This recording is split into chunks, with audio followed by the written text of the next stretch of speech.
உலகம் முழுவதும் வாழக்கூடிய குபேரன் டிவி நேயர்கள் அனைவருக்கும் உங்கள் தாம்பரம் வாராகி ஈசனேசன் சுவாமியினுடைய நல்லாசிகள், வாழ்த்துக்கள். ஜெய் வாராகி, ஜெய் வாராகி. அன்பு பக்தர்களே, சனி பெயர்ச்சி நம்ம எல்லோரும் ஆவலோடு எதிர்பார்க்கக்கூடிய சனி பெயர்ச்சி 2026 வாக்கியப்படி நடக்கக்கூடியது திருநள்ளாறு சனி பெயர்ச்சி. அப்போது இது நாள் வரையிலுமே கூட திருக்கணிதத்தின்படி ஏற்கனவே சனி பயிற்சி நடந்து போச்சு. கும்பராசிலிருந்து மீனராசிக்கு சனி பகவான் பயிற்சி அடைஞ்சிட்டார். இருந்தாலும் ஒரு சில குழப்பங்கள் இருந்தது. கம்ப்ளீட்டாக சனி பயிற்சி முடிஞ்சுதா இல்லையா அப்படிங்கிற ஒரு கம்ப்ளீஷன் இல்லாமல் இருந்தது. ஸோ இனி அந்த டவுட் வேண்டாம். இப்போ சனி பயிற்சி எப்போ நடக்குது அப்படின்னு பார்த்தீங்கன்னாக்கா 2026 6/3/2026 மார்ச் மாதம் 6ஆம் தேதி காலை 8:25 மணிக்கு எல்லாம் வல்ல சனி பகவான் புரட்டாதி நட்சத்திரம் 3வது பாதத்திலிருந்து புரட்டாதி நட்சத்திரம் 4வது பாதம் கும்பராசியிலிருந்து மீனராசிக்கு பெயர்ச்சி அடைகிறார். சுபம். அப்போது யாராக இருந்தாலும் இப்போ இந்த லாஸ்ட் 1 இயராக பிறந்த குழந்தைகளுக்கெல்லாம் ஒரு கன்ஃபியூஷன் இருந்தது. திருக்கணிதப்படி ஜாதகம் எழுதுனா சனி மீனத்தில் இருப்பார், வாக்கியப்படி ஜாதகம் எழுதுனா கும்பத்தில் சனி இருப்பார். அப்போ இந்த மாதிரி நிறைய குழப்பங்கள் இருந்தது. ஸோ இனிமேல் குழப்பங்கள் வேண்டாம், ஒரே கருத்தோடு இருக்கலாம். சனி பெயர்ச்சி மார்ச் 6ஆம் தேதி திருநள்ளாறு சனி பெயர்ச்சி, வாக்கிய சனி பெயர்ச்சி நடக்குது. அப்போது இந்த சனி பெயர்ச்சியால்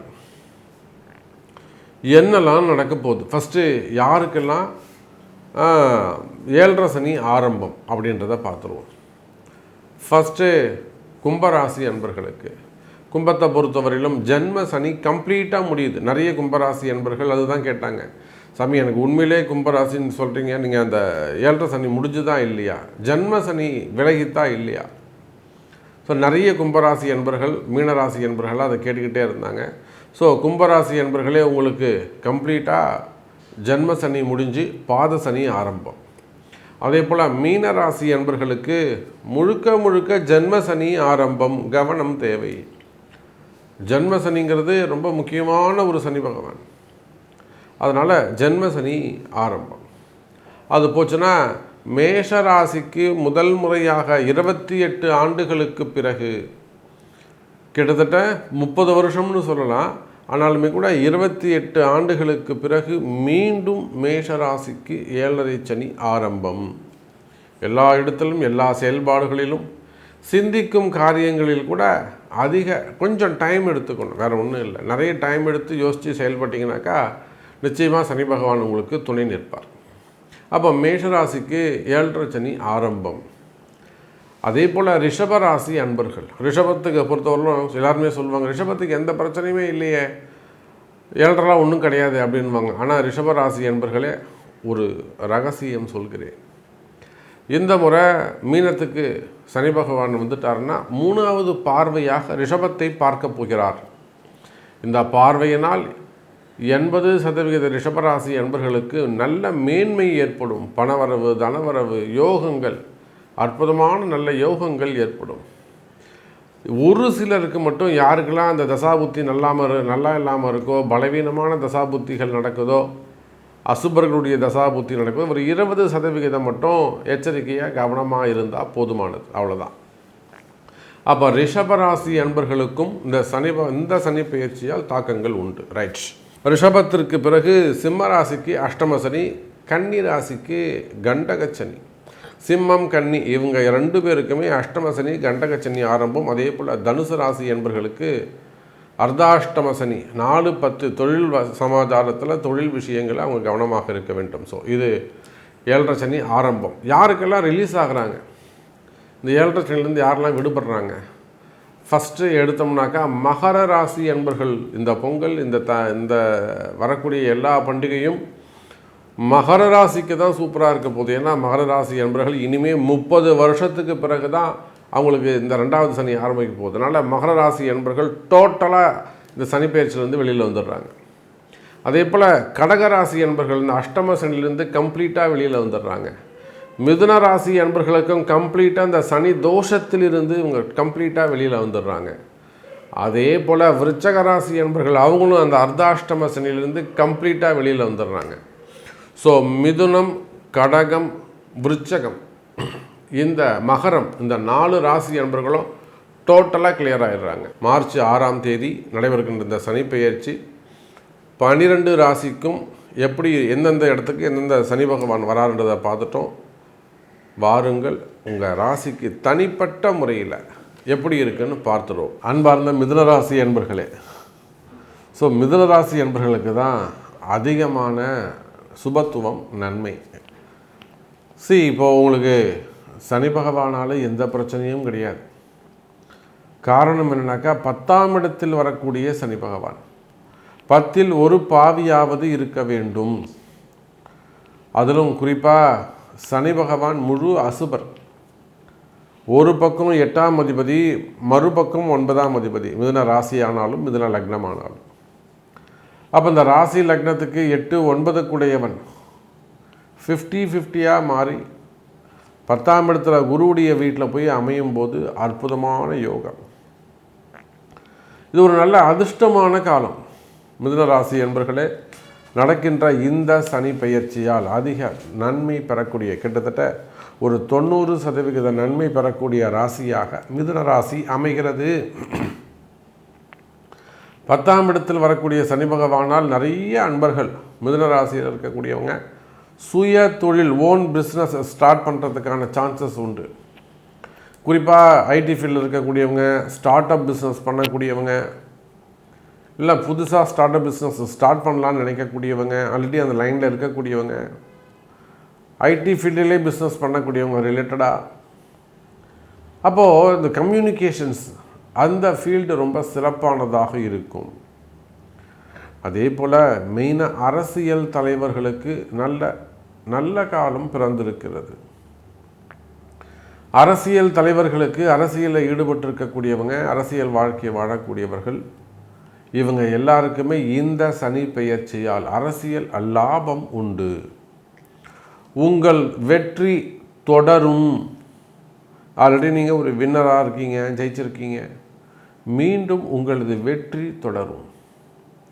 அல்லது இந்த இந்த முறை தான் நமக்கு ரொம்ப முக்கியமானது, நாம் கண்டிப்பாக இப்போ அந்த பாலிடிக்ஸில் ஜெயிக்கணும், இந்த முறையாவது நாம் வின் பண்ணணும், அதுக்கு ஏதேனும் வழிவகை உண்டா அப்படின்னு கேட்பீர்களே. ஆனால் கவலை வேண்டாம் மிதுன ராசி அன்பர்களே, அரசியலில் இந்த சனி பெயர்ச்சியால் அதுதான் சொன்ன புதிய பதவிகள் உங்களை தேடி வரும், புதிய வெற்றி வாய்ப்புகள் உருவாகும். ஆனால் அதற்கு கடுமையாக உழைக்கணும். 2வது கடுமையான பரிகாரங்கள், ஒரு உடல் ஒரு விரதம் இருக்கிறது, அல்லது மந்திர உச்சாரணம் செய்வது, அப்படின்லாம் இறை வழிபாடு செய்வது, பரிகாரங்கள் ரொம்ப முக்கியம். எந்த நட்சத்திரத்தில் போகணும், எந்த கோவிலுக்கு போகணும், என்னைக்கு போகணும், இந்த மாதிரியெல்லாம் அந்த ரூல்ஸ் தெரிஞ்சு ஃபாலோ பண்ணுவீர்களே. ஆனால் பொதுவாக அரசியல்னு இல்லை, சினிமா துறையாக இருக்கலாம், அரசியல் துறையாக இருக்கலாம், ஆன்மீக துறையாக இருக்கலாம், பிரைவேட் ஜாபாக இருக்கலாம், கவர்மெண்ட் ஜாபாக இருக்கலாம், அரசு அதிகாரிகளாக இருக்கலாம். அப்போ நீங்கள் யாராக இருந்தாலும் சரி தான் எனதருமை மிதுன ராசி என்பர்களே, இந்த சனி பெயர்ச்சியால் உங்களுக்கு லாபம் அதிகம். புதிய பதவிகள் உங்களை தேடி வரும். ப்ரமோஷன்ஸ், நிறைய வெளிநாடுகளில் வசிக்கக்கூடிய எனது அன்பர்கள் என்கிட்ட கேட்கக்கூடிய நிறைய கேள்வி என்ன அப்படின்னு கேட்டாங்கன்னாக்கா, எனக்கு ப்ரமோஷன் கிடைக்குமா சாமி, நான் இங்கேயே இருக்கலாமா?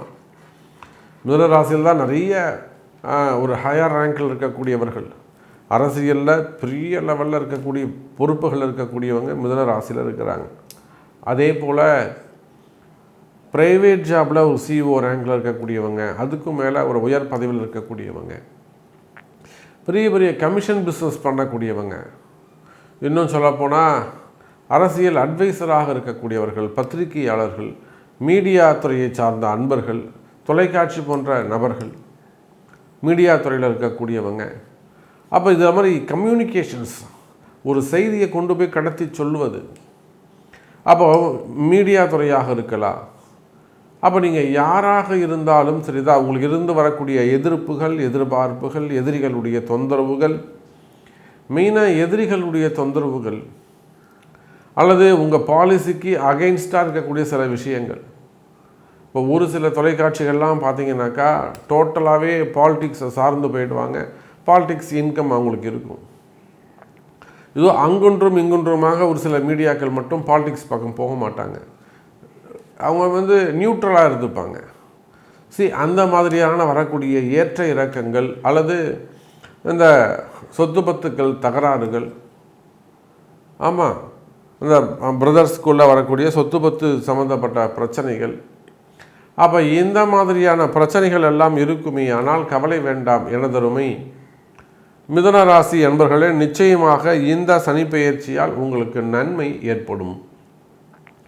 இன்னும் சொல்லப்போனால் மிதுன ராசி என்பர்களே, யோகமான காலம்.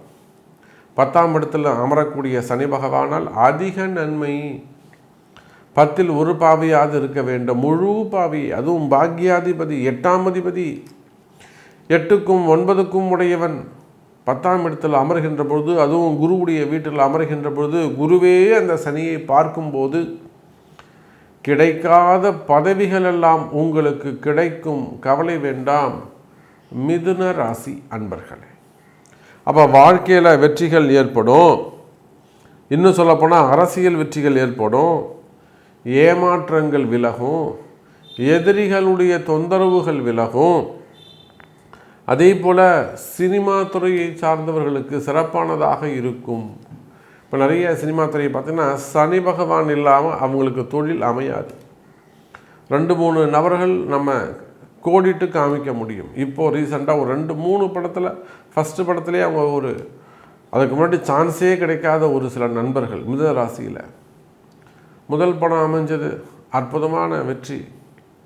சனி பகவான் பார்க்கணும். அப்போ தொழில் அமைப்புகள், அதிலும் குறிப்பாக சினிமா துறைனா வெறும் புதன் சுக்கிரனே நினைக்கிறாங்க. தொழில் நீங்கள் அந்த துறையில் நிலையாக நின்று ஜெயிக்கணும்னா சனி பகவானுடைய பார்வை முக்கியம். அப்போ இந்த திசை தான் உங்களை உயர்த்தி கொடுக்கும், இந்த திசை தான் உங்களை தாழ்த்தி கொடுக்கும். இந்த திசையில் நீங்கள் சும்மா இருப்பீங்க, இந்த திசையில் நீங்கள் பிஸியாக இருப்பீங்க. சொல்கிறோம்ல, இதெல்லாம் சொல்கிறதுக்கு தானே ஜாதகம் இருக்குது. அப்போ மிதுன ராசி என்பவர்களை இந்த சனி பெயர்ச்சியால் அதிக நன்மை பெறக்கூடிய ராசியாக மிதுன ராசி அமைகிறது. எல்லா இடங்களிலும் வெற்றி. வேலை வாய்ப்புகளாக இருக்கட்டும், வேலை செய்கிற இடமாக இருக்கட்டும், அங்கே இருக்கக்கூடிய கஷ்ட நஷ்டங்கள், வேலை மாற்றங்கள், ஜாப் சேஞ்சஸ் வரக்கூடியது, இல்லை வேலையே இல்லாமல் இருக்கிறது, புதிய வேலை கிடைப்பது, இது எல்லாமே மிதுன ராசிக்கு நன்மை நடக்கக்கூடிய ஒரு ராசியாக இந்த சனி பெயர்ச்சி உங்களுக்கு அமைகிறது. அப்போ நிச்சயமாக மிதுனராசி அன்பர்கள் பரிகாரங்கள் செய்து கொள்வது அவசியம். முடிந்தால் அந்த பரிகார ஹோமத்தில் நீங்கள் உங்கள் பெயரை பதிவு செய்து கொள்ளுங்கள் மிதுனராசி அன்பர்கள். இந்த சனி பெயர்ச்சியால் திருமண யோகங்கள், பொதுவாகவே திருமண யோகங்கள் சிறப்பை தரக்கூடியதாக இருக்கும். முதல் திருமணம் சார், இப்போது சனி பகவான் தான் இந்த திருமணத்தை தீர்மானிக்கக்கூடிய, அவனுடைய தலையெழுத்து. ஒரு ஆணோ பெண்ணோ முதல் திருமணம் நடக்குது, அப்புறம் அதில் ஒரு பிரேக்கப் வருது, அப்புறம் செகண்ட் மேரேஜுக்கு ரொம்ப டிலே ஆகுது, இல்லை செகண்ட் மேரேஜ் பண்ணி அதுலேயும் கொஞ்சம் ட்ரபுள் வருது. இதெல்லாமே தலையெழுத்து, பாவகர்மா. அந்த கர்மா தியரியை தீர்மானிக்கக்கூடியவர் சனி பகவான் தான். அப்போ நடைபெறக்கூடிய இந்த சனி பெயர்ச்சி, அதுவும் குரு சனி தொடர்பு நான் ஏற்கனவே உங்களுக்கு சொல்லியிருக்கிறேன். மீனராசியில் குருவுடைய வீட்டில் அமர்ந்திருக்கக்கூடிய சனி பகவான் கண்டிப்பாக உங்களுக்கு நன்மையை செய்வார். அப்போ திருமணங்கள் நடக்கும். திருமண யோகங்கள், முதல் திருமணம், இரண்டாவது திருமணம், தாமத திருமணம், வயோதிக திருமணம். பெண் பசங்களுக்கெல்லாம் 35 வயசு 40 வயசு ஆக கூட கல்யாணம் ஆகாமல் இருக்குது. அதே போல் ஆண்கள் பெண்கள் இருவருக்குமே இரண்டாவது திருமணத்துக்காக காத்திருப்பது. மெயினாக காதல் திருமணங்கள், காதலில் வரக்கூடிய ஏமாற்றங்கள், நம்பி ஏமாறுவது. நிறைய ஒரு 8 வருஷமாக பழகிறோம், 5 வருஷமாக பழகிறோம், திடீர்னு பிரிஞ்சிட்டாங்க அப்படிங்கிறது. ஸோ அது மாதிரி காதல் திருமணங்கள், அந்த காதல் திருமணங்களில் வரக்கூடிய டிலே, தாமதங்கள், பிரிவுகள், அதெல்லாம் ரொம்ப மனவேதனையை ஏற்படுத்துகிறோம். இதுதான் சார் கண்ணுக்கு தெரியாத வலி இருக்குது பார்த்தீங்களா, அதுதான் சனி பகவான். அந்த கவலை இருந்ததுன்னா அது சந்திரன், அது சனிச்சந்திர யோகம் இருக்குமே. ஆனால் அந்த பெயினும் இருக்கும், அதே சமயத்தில் அந்த அந்த கஷ்டமும் இருக்கும். அப்போ இந்த மாதிரியான திருமண யோகங்கள் கைகூடும். அதே போல் குழந்தை பாக்கியம், சனி பகவான் பார்க்காம குழந்தை பிறக்காது, எழுதி வச்சுக்கோங்க. ஏன்னா அவர் தான் கர்மாவை துவக்கி வைப்பவர். உங்களுக்கு அடுத்த வாழையடி வாழையாக அவங்க கர்மா தொடரணும்னா குழந்தை பிறக்கணும். அப்போ இந்த சனி பயிற்சியால் குழந்தை பாக்கியங்கள் நிச்சயமாக 90% நன்மை உள்ளது. ஒரு 10% மட்டும் உங்கள் பிறப்பு ஜாதகத்தை கொண்டு ஆண் பெண் இருவருடைய ஜாதகத்தையும் பார்த்து அதற்குரிய பரிகாரங்கள் ஆலய வழிபாடுகள்லாம் செய்வீர்களேயானால் குழந்தை பாக்கியம் கண்டிப்பாக உண்டு. அதே போல் வீடு மனை யோகங்கள், வீடு கட்டுறது, வீடு மனை யோகங்கள், லோன் வாங்குறது, மெயினாக கடன் வாங்கக்கூடிய காலம். இப்போது 7.5 சனியில் கடன் கேட்டிங்கனாக்கா ஈஸியாக கடன் கிடச்சிடும். சிறு கடன் இருப்பது சிறப்பு. அதனால் வீடு மனை யோகங்கள் போன்ற நல்ல பாக்கியங்கள் எல்லாம் உங்களுக்கு கிடைக்க போகுது. ஸோ உலகம் முழுவதும் வாழக்கூடிய என் அன்பு பக்தர்களே, இந்த சனி பயிற்சியால் 90 to 95% உங்கள் எல்லாருக்குமே சிறப்பாக இருக்கும். உங்களுடைய கஷ்டங்கள் எதுவாக இருந்தாலும் உங்களுடைய பிறப்பு ஜாதகம் பேசும். ஸோ உங்கள் கஷ்டம் கிளியர் ஆகணும் அப்படின்னாக்கா நிச்சயமாக உங்களுடைய பிறப்பு ஜாதகம் பார்க்கணும். பார்த்து தான் இந்த சமயத்தில் நீங்கள் எந்த மாதிரியான வழிபாடுகள், எந்த தெய்வத்தை நீங்கள் கையில் எடுக்கணும், அதிகமான எந்த தெய்வத்தை நீங்கள் வழிபாடு செய்யணும் என்ப ரகசியங்களை அறிந்து, ஜோதிட ரகசியங்களை அறிந்து அல்லது உங்கள் பிறப்பு ரகசியங்களை அறிந்து வழிபாடு செய்வீர்களேயானால் நீங்களும் வெற்றியாளராக வலம் வரலாம் என்பதை தெரிவித்துக்கொண்டு மீண்டும் ஒரு அற்புதமான பதிவில் சந்திக்கிறேன். நன்றி, நமச்சிவாயம். ஜெய் வராகி, ஜெய் ஜெய் வராகி. ஸ்ரீ குபேரன் டிவியை பார்த்தமைக்கு நன்றிகள். மேலும் இது போன்ற தகவல்களை தெரிந்து கொள்ள ஸ்ரீ குபேரன் டிவியை சப்ஸ்கிரைப் செய்யுங்கள். மறக்காமல் பெல் ஐக்கானை கிளிக் செய்யுங்கள்.